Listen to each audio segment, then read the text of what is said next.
Good evening, everyone. I said earlier today that I will give you an update on the Eskom situation once I've actually found out what has taken place. And after reading the many comments on the video that has really been watched by many people, over 10,000 people, lots of comments, it's clear that confirmation bias is very strong. And I understand that people feel this way and that people battle to separate the technical side of the Eskom issues with the political side. And make no mistake, politics has ruined Eskom. And I've said 4 years ago that there is a plan afoot to destroy Eskom completely.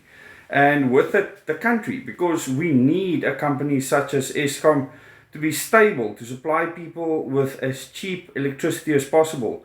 And many international players have made sure that this is not the case. And many people in our government is a part of this problem.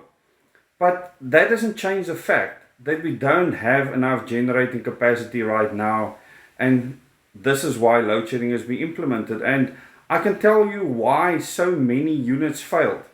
When we built the coal 6 packs, okay, so 6 units, it is because it's cheaper. And the reason why it's cheaper is because many common systems or auxiliary systems can be shared amongst the units.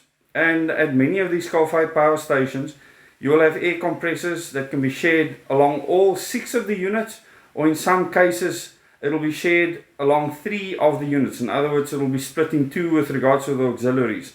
The same with the cooling water, where the cooling water can actually supply all the units or half of the 6-pack. Now, in this case, what happened is that we lost a transformer that basically overloaded because of a unit startup. And it caused us to lose compressed air, which helps with the control valves on the unit and many other functions with instrumentations and regulation. And because of this, we lost those units at Majuba. And then subsequently, in the early hours of the morning, what happened at Camden was we actually lost cooling water, so common cooling water supply. So these were common mode failures, and that is why many units were affected. And this is part of the 6-pack cheaper legacy design. And sometimes you just get a perfect storm because of this, these units tripping out. We had a drop in the voltage as well as the frequency, and we lost another unit at one of the other stations because of this.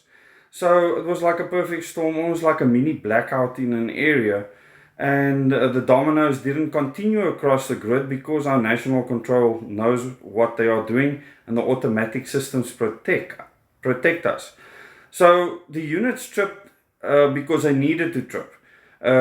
Obviously, these things shouldn't happen. I've told you before, these units are old. There are going to be problems with instrumentations, auxiliary systems, and many other things that can crop up at any time. And you can do as much maintenance as you want. There's certain things that you cannot predict. And people thought that load shedding will be gone forever. Many people thought that load shedding was created by government. This is clearly not the case. Because I actually can look at what has happened, lobbed by the people at National Control.